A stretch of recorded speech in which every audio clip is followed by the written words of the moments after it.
I've always said damage in Borderlands 3 is a puzzle. You have to put all the pieces together just right if you want to mount some bosses and dominate the Borderlands. Today we'll be covering how to deal damage in Borderlands 3, where I'll be covering all those puzzle pieces from elements to anointments and beyond. We'll start at the very basics, moving up to the more advanced concepts, and I'm aiming to provide a general overview of it all. We won't be diving deep. The aim here isn't to confuse you, but to give you a solid understanding of everything that affects damage in Borderlands 3, so you can use this knowledge to make your build much stronger. I want anyone who's struggling to struggle no more, and give the veteran damage dealers some extra fuel for their fire. So let's crack into it. So before we crack into things, just to confirm, I don't have any skill points spec'd, and my Guardian rank is disabled. So first up, if you want to deal damage in Borderlands 3, you actually have to hit something. I know it might come as a bit of a surprise, but I'm not doing damage when I do that. However, if I do hit the target, bam, 16 damage. We're starting on the damage journey.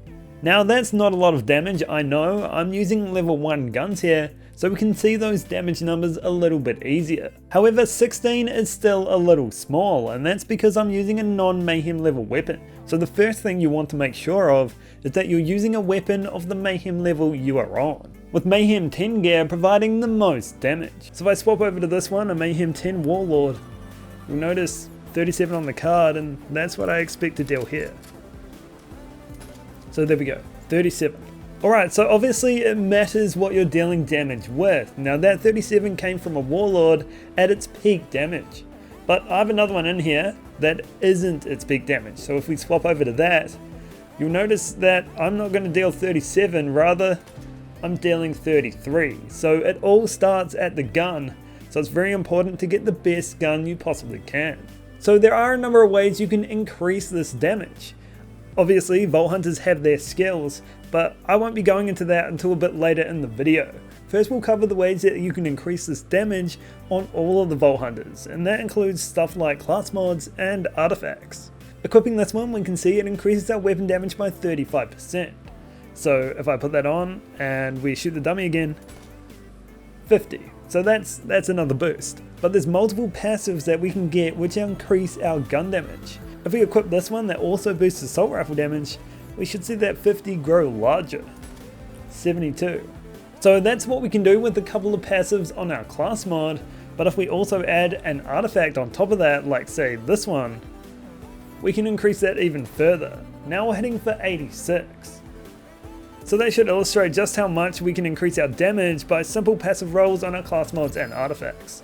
So if I drop those two on the ground and we go back, we're hitting 37, and I'll pick them up again just because I can, and 86. So there you go. But where you actually hit your target is important too. Now Handsome Jack's critical spot is his handsome face, and we can increase our damage even further if we shoot him in that. So if we're hitting for 86 here, wait, I might actually just drop those off and we'll go back to the basics. So back to 37, shoot him in the face, 74. So that's a 100% increase in damage. Like with gun damage, we can also increase our critical hit damage through passive rolls on our class mod. So if I equip this one, which increases dial weapon crit by 64%, you'll notice it doesn't do anything when we shoot him in the body, but when we shoot Handsome Jack in the face, we get a much higher number. We can then combine all that to get an even greater number than before, where we've got rolls increasing weapon damage, dial crit damage, and assault rifle damage. So we're just heading for 72 on the body, but when we hit him in the face, 237. That's 3 times higher than we otherwise would if we're not hitting him in the right area. So that's an early indication of how we can go from dealing 37 damage all the way up to 237. So a standard critical hit hits for 2 times the base damage of the weapon. So obviously that's where you want to be aiming. But also Jacob's Hyperion and Sniper Rifles have their own crit bonus on top of that, and they should be on screen here. Furthermore, some weapons have bonuses to their crit damage listed on the card. So if we take the Unforgiven, which has a 432% increase, we'll notice just how big of a difference it makes to its damage. So I'm hitting for the standard 43 listed on the card when I'm hitting Handsome Jack in the chest, hitting him in the face, 502. So obviously that is an extreme boost, but it's important to note any critical hit damage bonuses listed on the cards of our weapons. Some weapons also encourage the landing of criticals, and that's present across the whole Jacob's manufacturer. So where we're not only getting increases in damage by landing criticals, we also proc effects like this for the unseen threat, which makes landing criticals that much more important. So aside from landing criticals, elements also play a key role in the damage we deal. So if we go back to the Warlord and we compare it to the other elemental Warlords, you'll notice that the damage number is down. However, you should see an elemental chart slide into the screen now, which shows how these elements perform against the different health types. Incendiary, Shock and Corrosive apply dots to your enemies, and that's why their damage is lower than the kinetic variant. Of course, the kinetic variant is the highest because it doesn't perform any better across any of the health types. Cryo, on the other hand, is higher than the other elements because it doesn't apply a dot, and Rad is even lower because of its irradiate effect, which we'll cover a little bit later. So if we take this into consideration, let's try Shock Warlord on for size. So 30 damage on the card, but if I shoot Handsome Jack, I'm only dealing 19. And that's because Handsome Jack is a flesh health type, and Shock isn't as good against flesh. It's good against shields. So swapping over to the Incendiary Warlord, and I expect to deal 175% of the damage that's listed on the card. 52. So if you do some quick math, that's around 173.3%, and with the rounding that's going on behind the scenes, that's pretty much spot on. So that just indicates how important it is to match the elemental damage type that you're dealing to that of the health bar you're up against. So onto a little bit extra about the elements. We know that Incendiary is best against flesh, Shock against shields, and Corrosive against armor. But what about Cryo and Radiation? Well, for Cryo, other than freezing your enemies and making it so they can't attack you, it actually provides a bonus to melee damage, where frozen enemies take 300% more of it. You can see that in action here, and that's why there's many Cryo focused skills in Amara's Purple Tree. And that's also why I often recommend to try to farm a Cryo version of a melee item, such as the Fish Slat or Stinger. Radiation, on the other hand, I often refer to as the best all-round element. That's because it's good against both shields and flesh. And those are your most common health types. That's not the only string to its bow though. Its irradiate effect is also incredibly strong, where irradiated enemies explode, dealing massive damage to whatever's around them. It's that effect that makes it great for mobbing and lowering your clear times, and why it's a good idea to always deal radiation damage in one form or another. But there's not just elemental damage, there's also splash damage, which is a special type of damage that sits separately in the damage formula. Of course, it can come elemental as well, but for this demonstration we'll just start with the plain old vanilla one. So swapping over to the Miscreant, let's see how much damage we deal. 82, and that's expected, that's the number listed on the card. Now what makes splash damage so great is that it can drop on class mods, and it can also drop on artifacts, and the increase on artifacts is actually incredibly large. So with 39% increased splash damage on our class mod, we're now heading for 114. I might get it just a little bit closer to Handsome Jack, 114, you can see that a bit easy. So now we go to our artifact and we have AoE here in slot 1, which adds another 55% damage, which is a massive number that we don't see in gun damage increases. So now we're heading for 159, but what if that AoE roll is in slot 2 or 3, we actually get an increase to our splash radius.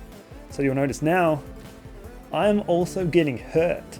So that just goes to show how AoE in slot 2 or 3 is better than AoE in slot 1 because we get our radius increased as well. So just to reiterate, splash damage increases are much bigger than our weapon type increases that we can get on our artifact, which is one reason why splash damage is so strong. And we'll go over some of the other things that make it special a little bit later. So far we have covered the basic damage formula, and you'll notice V1 and V2 in here too. There are a number of different things that fall into the V1 or V2 categories. For example, the damage boost provided by the Victory Rush is V1, and the damage boost you get from holding the Guardian Angel is V2.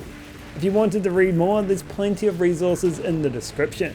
When trying to understand how the damage formula works, you should think of each of these like a damage basket, where each basket is multiplicative to another, but the eggs within each basket are additive to each other. Adding an egg to a basket that doesn't have many eggs in it will have a bigger impact on your overall damage if you were to add that same egg to a basket that already has plenty. To help you understand that, say we have a 10% increase to our gun damage and a 40% increase to our crit damage, and we have this egg that will boost one of these by a further 10%. With a base damage of 100, adding that to the crit basket, we get a formula of 100 times 1.1 equals 110. 110 times 1.5 equals 165. But if instead we put that egg in the gun damage basket, we get 100 times 1.2 equals 120. 120 times 1.4 equals 168. This is why on characters like Zane with a lot of gun damage increases, we benefit more from boosts to damage that aren't gun damage, like elemental damage, crit damage, splash damage, and so on. Of course, this is just the basics, but having a good understanding will help you to excel when it comes to dealing damage. And if you wanted to learn more, you can always check out the many links in the description. I also wanted to briefly mention why melee is so strong in this game. Like with splash damage, one thing that helps is for melee damage to be able to roll on artifacts and class mods, and even double roll on artifacts, but the main reason is because the items are so busted. You don't often see pure melee builds dominating the in-game content, and there's a reason for that. Items that masquerade as the punchy, like the fish slap and stinger, apply splash multipliers on top of the pure melee formula, granting you a multiplicative damage increase that you couldn't get otherwise. The Blade Fury and Face Puncher on the other hand benefit from the unique way in how they deal damage, allowing you to plug in melee damage boosts alongside their specific interactions. Guardian rank is another thing that will affect your damage. Mine has been bugged ever since I moved to PC. You'll notice it provides a number of bonuses to a wide range of things, and they each cap out at 15%. So let's see that in action. Now if I disable my Guardian rank, we go back and we're hit 37 in the body and 74 in the head. But if I enable it, we're not going to deal double when we shoot him in the head. 43 to 98. That's because the Guardian rank also increases critical hit damage by 15% as well as gun damage. And that's why you see that discrepancy there. Now these bonuses won't make or break your build. The most important thing in the Guardian rank section are the perks. These perks provide a great extension to every build. Some of their effects you can't find anywhere else. Come On and Slam in particular is a necessity for any slam focused builds. Too Angry to Die is going to extend your fight for your lifetime, so that's great if you're a solo player.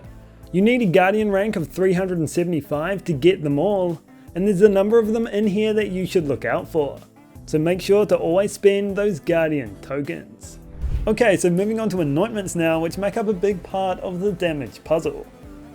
So if we swap out this Miscreant for one with an Anointment on it, let's go for ASE Incendiary Damage. Now if I activate Rack Attack and then I shoot Handsome Jack, I'm dealing 144 fire damage and 82 plain old vanilla damage. Swapping over to a Fire Miscreant with the same Anointment, we should see our damage double after we activate Rack Attack. There we go, we got the right one. So before activating Rack Attack, I'm dealing 115 damage. And that's because the dummy is weak to fire, and that's why it's higher than the value listed on the card. But if I activate Rack Attack, we should see that doubled. Now we're dealing 230, which is 100% bonus incendiary damage. And that applies to our next two magazines. So if I reload, we should still be dealing 230 damage. I'll reload again. Back down to 115. So that anointment is great and it increases our damage by a lot, but it's not necessarily the best anointment for this weapon. Well, actually it is, because a Miscreant can't come with a splash anoint, but for the purpose of this demonstration, it can. So let's swap over to this anointment, which increases our splash damage by 125%, and we should see a damage number higher than 230. 259. So that just goes to show that while next to Mag's Anointment can be good, it's not necessarily the best. So if you can activate splash damage anointments in your build, and if your weapon can legally drop with them, then you might want to think about hunting down that one instead.